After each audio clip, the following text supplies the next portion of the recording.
자, 오늘 말씀은 신약 성경 히브리서 말씀 보도록 하겠습니다. 히브리서 4장 14절부터 16절까지 말씀 우리 같이 한 목소리로 같이 읽겠습니다. 시작. 그러므로 우리에게 큰 대제사장이 있으니 승천하신 자 곧 하나님의 아들 예수시라. 우리가 믿는 도리를 굳게 잡을지어다. 우리에게 있는 대제사장은 우리 연약함을 책하지 아니한 자가 아니요 모든 일에 우리와 한같이 시험을 받은 자로 돼 죄는 없으시니라.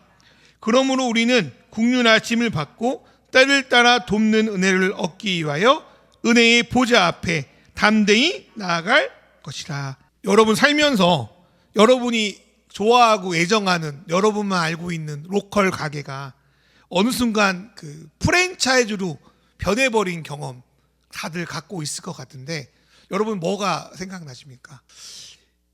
프랜차이즈가 좀 깔끔하고 뭐 정리된 느낌, 또 주변에 있으니까 가기도 쉽고 그런 어떤 장점은 있는데, 예전에 그 로컬이었을 때 가지고 있었던 그 오리지널한 그 감성이죠. 감성, 그런 맛이 사라진 듯한 느낌을 여러분도 느꼈을 거라고 생각이 듭니다. 이런 경험을 토대로 제가 이야기 하나를 지어봤어요. 그냥 프랜차이즈에 대한 이야기를. 어떤 동네에, 이거 제가 지어낸 이야기입니다. 어떤 노후 부부가 운영하는 작은 가게가 있었습니다. 뭘 팔지는 내가 생각 안 했어요. 그냥 작은 가게가 있었어요. 음식점이에요. 동네 사람들은 그 노후 부부가 고객에게 보여주는 관심과 사랑, 그리고 따뜻하고 정성 들여 만든 음식들을 좋아했습니다. 그러다가 이 노부부가 늙고 이제 병도 드니까 가게를 더 이상 운영할 수가 없게 되었습니다. 그때 어떤 사업자가 접근해서 내가 당신의 노후 자금으로 얼마를 좀 줄 테니까 자기에게 이 가게의 운영권과 상표권과 레시피 이런 것들을 다 팔라고 이야기합니다. 노부부는 마땅한 어떤 대책이 없었기 때문에 어쩔 수 없이 그 사업가에게 그때로 보면 매우 헐값에 운영권을 팔아 넘깁니다. 현대옥이 그랬다고 하더라고요. 제가 어쨌든 사업가가요 되게 이제 수완이 좋아가지고 일을 가지고 홍보도 열심히 하고 우후죽순 지점을 넓히기 시작합니다. 그래서 뭐 미처 몰랐던 사람들이 그런 프랜차이즈가 생기면서 많이 가고 그 노부부가 만들었던 레시피가 담긴 음식을 먹고 좋아합니다. 그러나 노부부가 처음 운영했을 때를 기억하고 있었던 그 찐 손님들, 그 맛본 사람들은 아무리 건물이 예전보다 깔끔해지고 맛도 비슷하게 느껴지는 것 같지만 그 노부부 가게에서 받았던 그 감동을 프랜차이즈에서는 받지를 못하는 겁니다. 왜냐하면 그 가게의 어떤 핵심이었던 노부부가 없기 때문입니다. 다른 말로 그 가게 안에서 그분들의 어떤 인격, 그분들의 철학, 그분들의 가치가 드러나지가 않는 거예요. 그런 면에서 프랜차이즈는 겉은 똑같지만 노부부가 그 고객들의 한 명 한 명에게 대했던 그 관심이나 사랑, 그런 것들을 잃어버린 겁니다. 사업가는 노부부의 레시피와 그것들이 사업이 되겠다는 거에 관심은 있었지만 노부부가 갖고 있는 생각이나 철학이나 고객을 대하는 태도들에 대해서는 별 의미를 두지 않았다는 겁니다. 제가 그 다른 이야기인데, 이거는 뭐 진짜 이야기인데, 스타벅스 창업자가 쓴 책을 본 적이 있어요.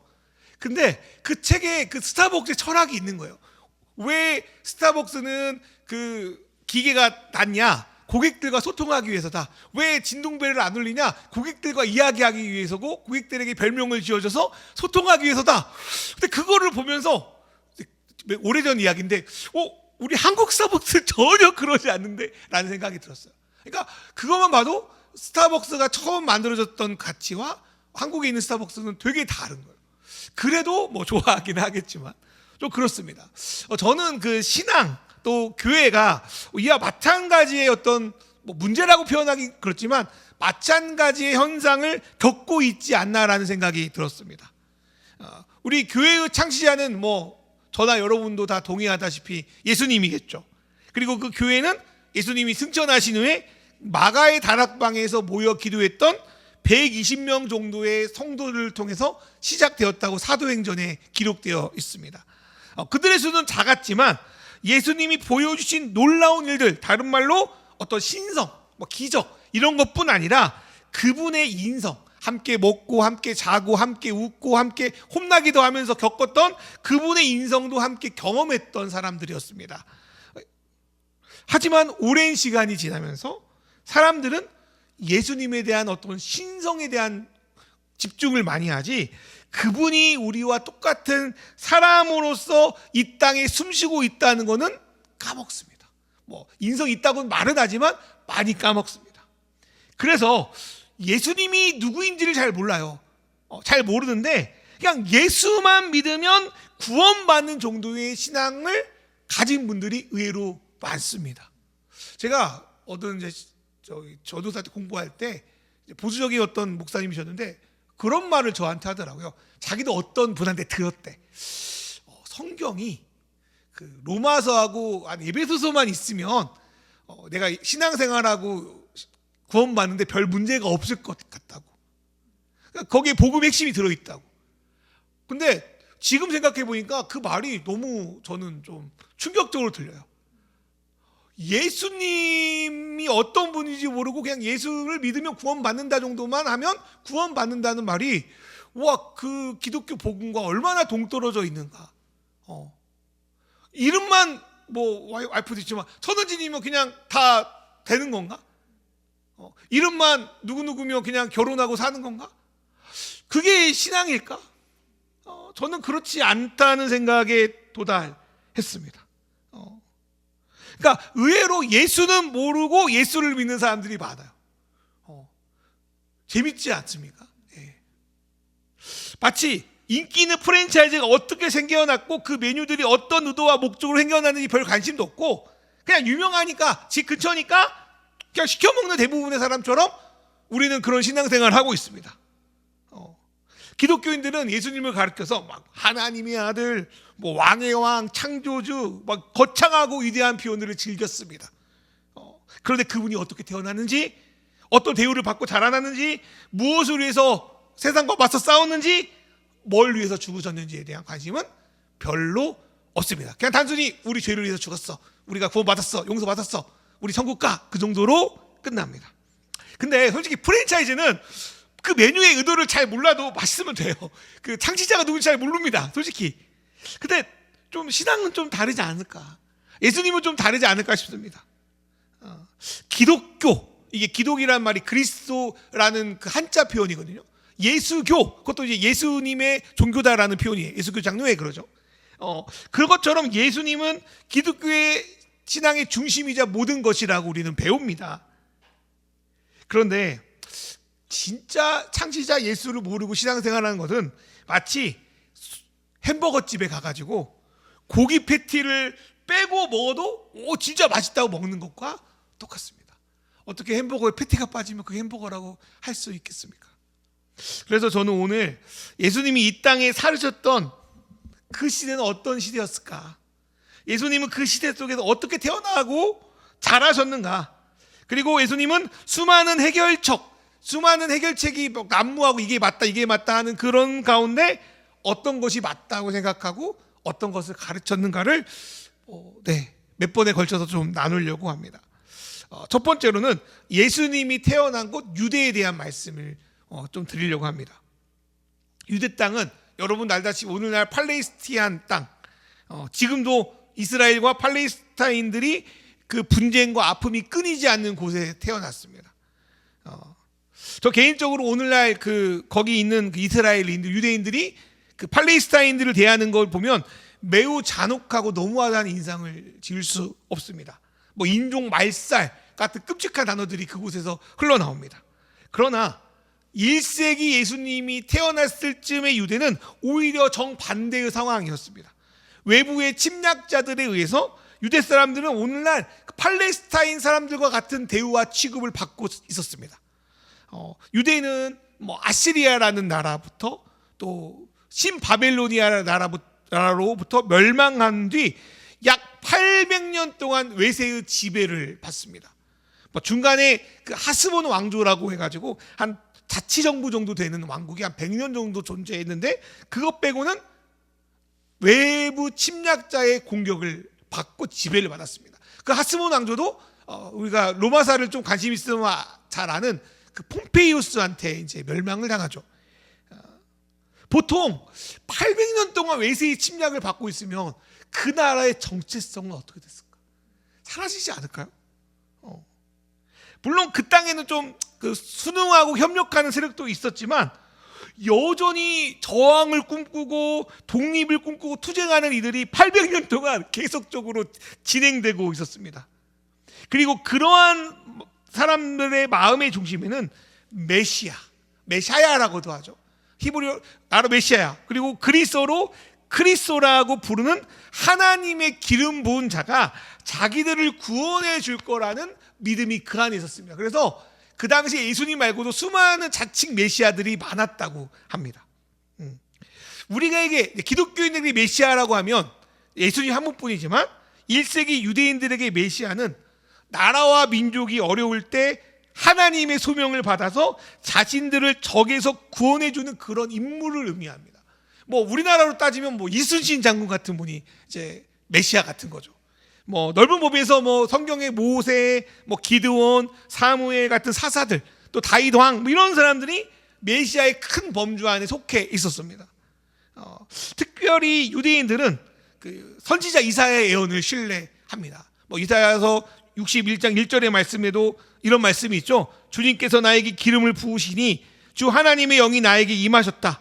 주님께서 나를 보내셔서 가난한 사람들에게 기쁜 소식을 전하고 상한 마음을 싸매어주고 포로에게 자유를 선포하고 갇힌 사람에게 석방을 선언하고, 그러니까 기름 부은 자 메시아를 이사야가 예언하고 있는 거죠. 그래서 이러한 메시아가 우리에게 와서 자신들의 이 영적으로나 육적으로나 이 포로된 문제, 노예살이하는 이 문제를 해결해 주기를 그들은 바라고 있었습니다.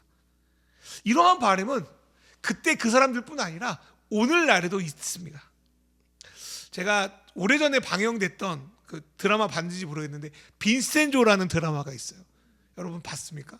여러분 드라마 잘 안 보시던데 다들 이렇게 유튜브를 보는데, 거기 이제 주연 송중기가 이탈리아 마피아 출신으로, 뭐 마피아면 나쁜 놈이잖아. 나쁜 놈이 나쁜 놈을 처벌하는 뭐 그런 어떤 컨셉의 드라마였는데, 이 드라마에 인권 변호사인 홍유찬 역을 받은 이재명 아니고 류재명이라는 배우가 나옵니다. 저는 이 배우 되게 좋더라고요. 류재명이라는 배우. 근데 이 배우가 이제 인권 변호사를 이제 여기서 하면서 너무 힘든 거야. 과학과 싸우려니까 자기 힘으로 안 되는 거야. 그래서 이 사람이 너무나 화딱지가 나가 이런 이제 대사를 칩니다. 어떤 대사였냐면 대략 이런 거예요. 누구라도 나타나서 괴물이어도 좋으니까 법이고 나발이고 이 나쁜 놈들 그냥 싹 다 그냥 혼내줬으면 좋겠다. 저는 그 당시 그분의 대사가 지금도 뇌리에 남는 거예요. 나도 순간 같은 마음이거든요. 누군가 등장해서 저 뉴스에 나오는 저 나쁘고 악한 놈들 싸그리 막 다 그냥 심판하면 좋겠다고 이런 생각을 저도 합니다. 그러한 마음이 그 당시 유대인들이 메시아를 기대하며 가지고 있던 생각 중에 하나였습니다. 그러면서 유대인들마다 각각 어떤 메시아가 와서 우리의 세상과 우리의 삶을 구원할 수 있을까, 그 본질적인 문제에 부딪히게 됩니다. 그리고 각자 어떤 메시아가 와야 되는지에 대한 답을 구하는데요. 여러분은 생각해 보십시오.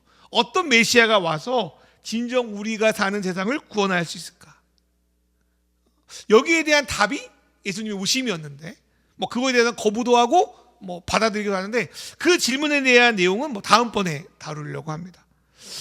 두 번째로 예수님이 살아가신 곳 갈릴리입니다. 예수님은요 갈릴리 나사렛 출신이셨습니다.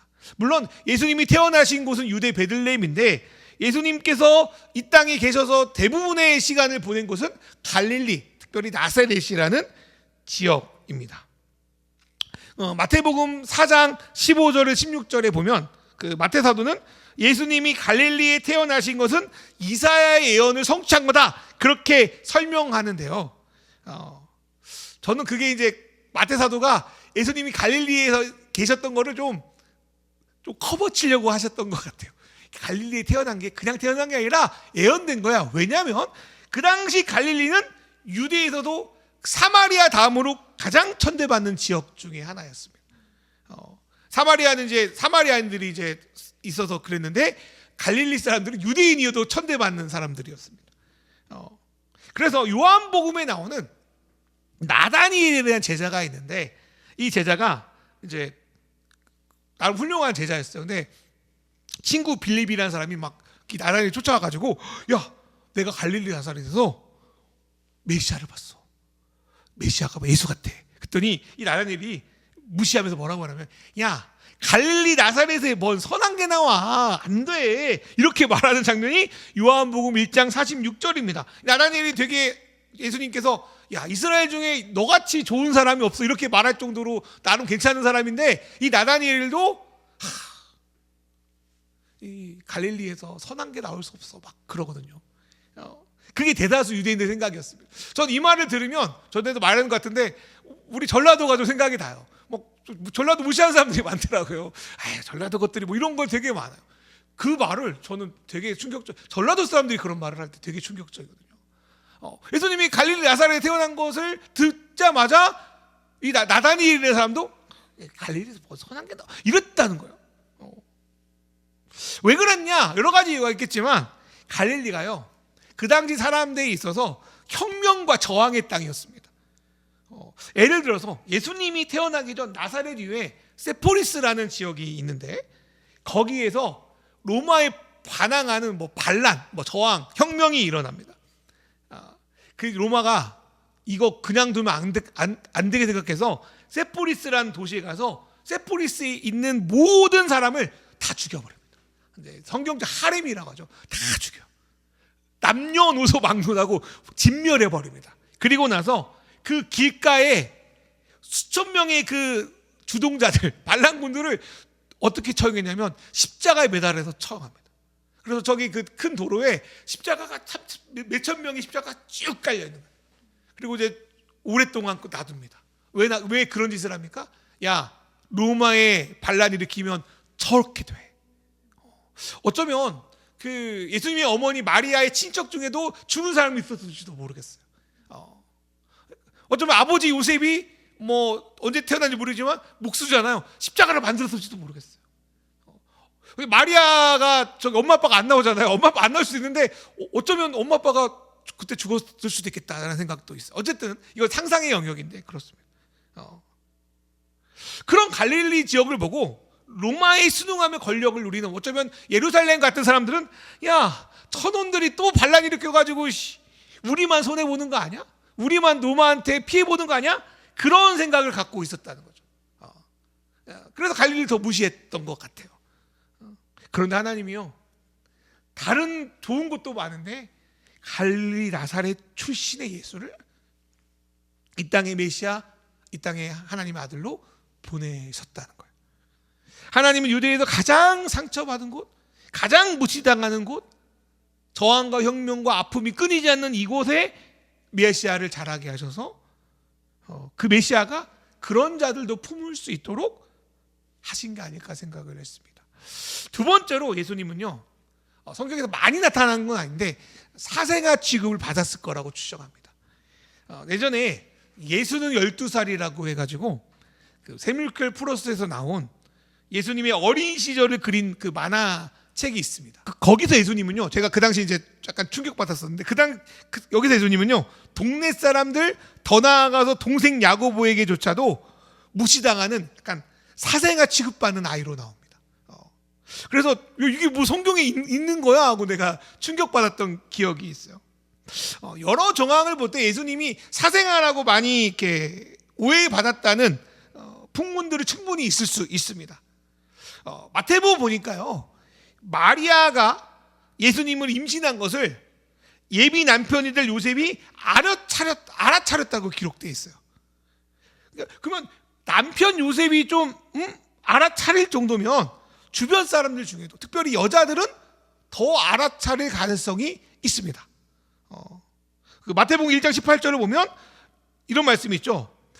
예수님 그리스도의 태어나심이 이러하다 그의 어머니 마리아가 요셉과 약혼하고 나서 같이 살기 전에 마리아가 성령으로 잉태된 사실이 드러났다. 성령 빼면 잉태된 사실이 드러났다. 걸렸다. 뭐 이렇게 표현할 수 있어요. 여러분 편견일지 모르지만 남자보다 여자가 눈치가 더 빠르죠. 예나 지금이나. 요셉이 근데 알아차렸어요. 근데 주변 여자 중에서 저 여자 좀 이상한데? 뭔가 좀 다른데? 뭐 그렇게 여긴 사람들이 충분히 있었을 거라는 추측입니다. 그 이후에 성경을 보니까 하나님이 천사를 보내서 요셉에게 그 아이는 마리아가 너를 배신하고 딴 것에게서 난 아들이 아니라 임신한 게 아니라 성령이 임신하게 했다라는 소식을 듣고 이 착한 요셉이 그 이후로 저는 이랬을 거라 생각해요. 이 아이는 내 아이입니다. 내가 속도 위반해서 난 내 아기입니다. 그래서 당신들 조용히 하십시오. 내 아기라니까요. 그렇게 이제 커버 쳤을 거라고 생각해요. 그 커버를 쳤으니까 마리아가 죽지 않았겠죠. 그런데 이러한 상황을 짐작할 수 있는 구절이 요한복음 8장 41절에 나와요. 이 말씀에서 예수님을 공격한 유대인들의 말이 좀 뜬금없습니다. 한번 읽어볼까요? 요한복음 8장 41절 세 번역으로 너희는 시작. 너희는 너희 아비가 한 일을 알고 있다. 그들이 예수께 말하였다. 우리는 음행으로 태어나지 않았으며 우리에게는 하나님이신 아버지 한 분 계십니다. 여기서 우리가 주목할 문장은 우리는 음행으로 태어나지 않았습니다. 예수님 앞에 야 우리는 음행으로 태어나지 않았어요. 이렇게 말하는 거예요. 생뚱맞잖아요. 갑자기 이런 말을 하니까. 근데 이 말을 제대로 이해하려면 우리는과 음행으로 사이에 너처럼이라는 단어를 넣으면 됩니다. 이렇게 되면 우리는 너 예수처럼 음행으로 태어나지 않았어. 그렇게 말하는 거예요. 아마도 유대인들은 성경도 그렇지만 예수를 공격할 거리를 찾기 위해서 나사렛으로 사람을 보내가지고 뭐 예수에 대한 뭐 안 좋은 소문들을 막 모았을 것 같아요. 그리고 이걸 가지고 예수가 사생활한 소문이 있다더라 막 그래가지고 이거를 가지고 공격하지 않았을까 싶습니다. 오늘날에도 뭐 많은 사람들은 그 사람 자체를 보기보다 그 사람의 배경, 그 사람의 출신, 또 전해들을 루머, 그 사람이 어릴 적 뭐 저질렀던 과거의 어떤 일들 그것들을 막 드러내가지고 그 사람이 뭐 나쁘고 이상한 사람이라고 해서 판단하잖아요. 그리고 자기들의 욕심을 채우기 위해서 한 사람의 과거를 막 들춰내가지고 이미 뭐 해결된 과거이기도 하지만 그 사람을 사회적으로 매장시키는 일이 얼마나 많습니까? 실제적으로 그런 일 때문에 죽는 일들이 우리는 매년 보지 않습니까? 예수님이 어린 시절부터 공생의 기간까지 그러한 누모의 공격 대상이 되었다는 것, 하나님의 아들이 그런 것들을 감당했다는 것이 마음이 아프기도 하지만 예수님이 그러한 고통 가운데 있는 사람의 마음을 공감하시겠다는 생각이 들었습니다. 세 번째로 예수님은 이것은 이제 성경적으로 많이 지지되는 것은 아닐 수 있지만 소년 가장이 아니었을까 싶습니다. 성경에서 예수님의 요셉을 뭐라고 말해야 될지 모르겠어. 양아버지라고 해야 될지 땅아버지라고 해야 될지 잘 모르겠어. 어쨌든 간에 예수님의 양아버지 아니면 예수님의 땅의 아버지 요셉이 등장하는 마지막 장면은 예수님이 그 12살에 예루살렘에 그 유월절 지키러 올라갔던 장면입니다. 그때 예수님이 잃어버려가지고 뭐 그런 사건이 있는데 그러고 나서 이제 시간이 흘러서 예수님이 한 30살쯤에 공생애를 시작합니다. 유대인들에게 30살은 종교 사역, 공직에 나갈 수 있는 나이기도 한데 제가 찾아보니까 그 당시에 유대인들의 기대 수명이 25세에 35세래요. 이게 왜 그러냐면 어릴 때 많이 죽어서 그렇습니다. 그래서 이제 뭐 그때 시기를 지나면 40세, 60세까지 살기도 하는데 30세는 그 당시 젊은 나이가 아니었던 거죠. 그래서 학자들이 이제 고민한 거 저마다 예수님이 하필이면 왜 30세에 나가셨을까? 너무 좀 늦은 나이 아닌가? 그 당시 수명을 생각해 보면. 그래서 어떤 학자들은 하나님 아버지를 드러내기 위해서 요셉 아버지의 이름을 숨긴 거 아니냐? 뭐 그렇게 말하는데 뭐 그럴 거면 처음부터 등장시키지 말던지. 그래서 많은 학자들이 이런 말을 해요. 아마 아버지 요셉이 이른 시기에 돌아가셔서 그러지 않았는가 이렇게 추측을 하고 저도 뭐 그 생각에 동의합니다. 만약 그렇다면 예수님의 동생들이 클 때까지 결혼도 안 하고 그 당시 결혼 되게 빨리 했거든요. 그래서 30살까지 결혼 안 하신 거예요. 예수님은 결혼도 안 하고 아버지와 그 가정을 위해서 소년 가장의 역할을 하지 않았는가 추측합니다. 이거 제 이야기 아니라 학자들의 추측입니다. 그것처럼 로마 신도시 세포리스 그러니까 로마 사람들이 세포리스를 다 죽이고 나서 자기들의 신도시를 또 건설을 하거든요. 뭐 거기에 인부로 가지 않았을까 싶습니다. 예수님 목수라면서요. 목수는 그 당시 이제 건설업자, 또 막노동꾼 뭐 이걸 목수라고 하는데요. 예수님이 그런 인생을 살았지 않았나 싶습니다. 예수님이 또 십자가에 돌아가셨을 때 그 자기 어머니를 요한에게 부탁하는 장면만 봐도 예수님이 어머니에 대한 사랑이 컸다는 생각도 듭니다. 우리가 볼 때 예수님은 피도 눈물도 안 나는 분처럼 느껴질 수 있어요. 우리와 다르구나. 하나님께 맡긴 소명이 있으면 막 뒤도 안 돌아보고 막 전진하는 분이구나. 근데 정말 학자들의 생각대로 예수님 30살 되기 전까지 아버지 요셉을 대신해서 소년가장의 노릇을 하고 있었다면 예수님의 삶은 우리가 살고 있는 하루의 삶과 연결된다는 생각이 듭니다. 예수님도 우리들처럼 삶을 살아가기 위해서 가족들을 부양하기 위해서 수고하고 애쓰셨겠구나. 그것들을 우리가 믿는 그분이 하셨구나라는 생각이 듭니다. 마무리를 하려고 하는데요. 우리는 전능하신, 전지전능하신, 창조주, 이 세상의 주관자 같은 엄청나고 거대한 문장에 우리가 푹 매몰돼 가지고 지금으로부터 2000년 전 혼란한 중동 팔레스타인 땅에 숨쉬면서 우리와 같은 아픔과 고통과 생활고를 겪으셨던 인자의 뜻은 사람의 아들입니다. 사람의 아들이신 예수에 대해서는 미처 생각을 하지 않았다라는 생각이 듭니다. 보통 신, 우상, 아이돌 뭐 이러면 우리와 전혀 다른 차원의 업적을 세운 사람, 번접할 수 없는 아우라, 질적으로 다른 신계 이러잖아요. 요즘에 그런 사람으로 생각하고 그런 사람들을 추종하죠. 지금도 세상은 어떤 형태로든 종교가 있던 종교가 없던 그런 추종자들을 많이 양산하는 쪽으로 갑니다. 안타까운 것은 교회 안에서도 그런 추종자를 많이 만들어내는 사람이 성공한 사람이라고 많이 이제 그렇죠. 물론 예수님에게 그런 경외감, 신비함이 없었다는 것은 아닙니다. 예수님은 하나님의 아들이라 불릴 정도로 수많은 신비감, 기적들을 많은 사람들에게 보여주셨습니다.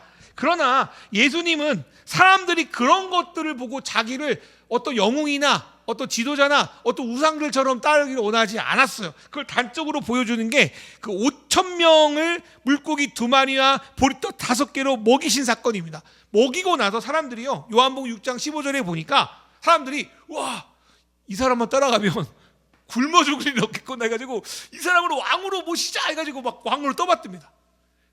그러면 혁명가였다며 예수님이 이 사람들 군대로 조직해가지고 예루살렘 진격해가지고 독립운동하자 그랬을 것 같죠. 근데 예수님은요, 이들을 왕으로 막 삼으려고 하니까 요한복음의 표현은 혼자 산으로 도망가 버리십니다. 마태, 마가, 누가의 표현으로는 그들을 막 쫓아내시고 제자들 보고 야, 너희 배 타고 빨리 가 하고 이제 도망가시는 장면들이 있어요. 그래서 요한복음의 말씀을 보니까 그렇게 도망갔는데 이들이 쫓아와요. 당신 우리 왕이 되라고. 예수님이 아니야, 나는 너희에게 그런 양식을 주는 게 아니라 내 몸과 내 피로 구원받는 삶을 주려고 해. 그래가지고 이제 그것 때문에 그들이 떠나가는데 어쨌든 그렇습니다. 예수님은요, 예수님이 정말 보여주자 하는 것이 우리가 솔직히 바라는 세상적인 성공이나 바램을 채우는 것이 아니었음을 알 수가 있습니다. 쫓아낸다니까요. 그런 사람들 나 같으면 모으겠어. 쫓아내요. 이것은 마치 우리가 누군가를 만나고 깊게 관계를 맺는 이유가 어떤 나의 욕망이나 나의 이익을 추구하는 것 때문이 아닌 것과 비슷합니다. 여러분 결혼을 했지만 왜 했나? 저 사람이 좀 살면은 먹을 거 입을 거 걱정 없이 살 수 있겠다. 그러고 결혼한 거 아니잖아요. 물론 우리 어른들은 그랬지만 그런 분도 계시겠지만 저 사람과 함께하면 참 행복하겠다, 재밌겠다, 좋겠다. 그래서 결혼하는 거잖아요. 예수님도 우리하고 그렇게 만나기를 원하시는 것 같다는 생각이 들었습니다. 예수님이 하나님의 아들로서 이 땅에서 우리와 같은 우리보다 어쩌면 더 비참한 인생을 경험하셨던 이유가 저는 우리와 그러한 공감을 받기 위해서 그러지 않았나 하는 생각이 듭니다. 누군가 겪는 일을 직접 경험해 보지 않고 그의 심정, 그의 삶을 안다고 감히 말할 수 없습니다. 경험해 보지 못하고 안다는 건요, 그 안다는 거의 최선은 제가 경험했을 때 마치 소설이나 영화를 통해 간접 경험하는 것과 비슷합니다. 소설이나 영화를 보고 우는 것과 비슷해요. 그런데 하나님의 아들이 우리의 삶을 아시고 공감한다는 것은 우리의 불안정성을 용납하고 받아들일 수 있다는 것은 우리 인간의 여러 가지 삶을 충분히 이해하시기 때문이라고 저는 믿습니다. 저는 그것이 예수님을 수많은 우상 신이 난무하는 이 세상 가운데 예수가 나의 왕이다, 나의 주다 라고 고백하는 충분한 이유와 근거가 됩니다. 교제하는 것도 마찬가지 아니겠어요? 세상에 수많은 여자들이 있고 수많은 남자들이 있는데 내가 이 사람을 나의 반려자로 삼는 것은 당신에게 유일한 이유와 목적이 있기 때문이라고 고백하는 것과 예수님을 수많은 신들 가운데 나의 왕, 나의 주, 유일하신 하나님이라고 고백하는 것은 저는 비슷하다는 생각이 들었습니다. 그때도 지금도 자기를 신이라고 하는 존재들이 서로 내가 신이야, 내가 신이야 그러고 있는 것 같습니다. 그러한 것들을 보면 멋지고 강해 보이고 위대해 보입니다. 저는 그것을 이번에 제가 지어본 거예요. 프랜차이즈 신이라고 부르고 싶습니다. 그리고 많은 경우 사람들은 예수조차 프랜차이즈로 둔갑시켜서 그렇게 살아갑니다. 하지만 우리가 만나고 경험해야 될 분은 1세기의 유대 지역에서 하나님 나라의 복음이라는 생명의 양식을 팔고 계셨던 로컬 예수님이라고 생각이 듭니다. 우리와 같이 억울해서 어쩌면 예수님도 밤잠을 설치지 않았을까? 가족을 생기를 위해서 나무들을 만지면서 막 손등이 터지지 않으셨을까? 가장 낮은 곳에서 소외된 이들의 친구가 되어주셨던 그 로컬 예수 찐맛집을 만날 때, 그 진심을 만날 때 우리 메마른 삶이 한 줄기 빛, 감동이 일어나지 않을까 싶습니다. 또 그분이라면 세상에서 내가 가장 강해지지 않더라도 내가 원하는 것을 다 들어주지 않는다 하더라도 그분이 나의 마음을 공감하시기 때문에 그분을 감히 나의 왕, 나의 주, 나의 사랑이라고 고백할 것 같습니다. 갑자기 영화 광해가 생각나네요. 영화 광해는 봤어요? 다행이다. 그 가짜 왕이잖아. 가짜 왕이잖아. 근데 그 호위무사가 있는데 왕이 당신은 우리 왕이 아니야 막 그러고 있었는데 그 가짜 왕이 보여주는 품격과 배려와 이것 때문에 그 마지막에 그 우사가 그 왕이 가짜 왕인 거 알고도 자기 목숨 바쳐 지키잖아. 이분이 나의 왕이라고. 우리가 예수를 믿는 게 그런 게 아닐까 싶어요. 이제까지 나는 왕은 무조건 높고 막 나하고 전혀 상관없는 왕인 줄 알았는데 이 호위사 입장에서는 왕이 정말 이런 분이구나. 그 왕이 가짜인 걸 알아도 호위부사는 내가 이런 왕이라면 내가 내 목숨을 바치겠다. 그게 예수가 내 삶의 이유라고 고백할 수 있는 이유가 되지 않을까? 그게 없다면 예수는 그냥 세상에서 가장 센 신, 예수님 함부로 했다가는 지옥 가니까 못하는 신, 그렇게 신앙생활을 하면 그 정도밖에 되지 않을까라는 생각도 듭니다. 그렇게 프랜차이즈화 된 예수가 아니라 정말 로컬 예수, 1세기 예수를 묵상하며 좀 알아가는 좀 여러분의 하루, 여러분의 한 주가 되었으면 좋겠습니다. 내 옆에서 내 삶의 여러 가지 불안함, 연약함을 이해하고 공감하고 위로하고 힘을 주시는 분, 사람으로 오신 예수를 만나 그분이 제때 주시는 은혜를 히브리서 말씀처럼 한 주 동안 생각해보고 그런 예수가 나의 왕, 나의 주라고 부를 수 있는지를 좀 생각해보는 그런 한 주가 되기를 주님의 이름으로 축원합니다.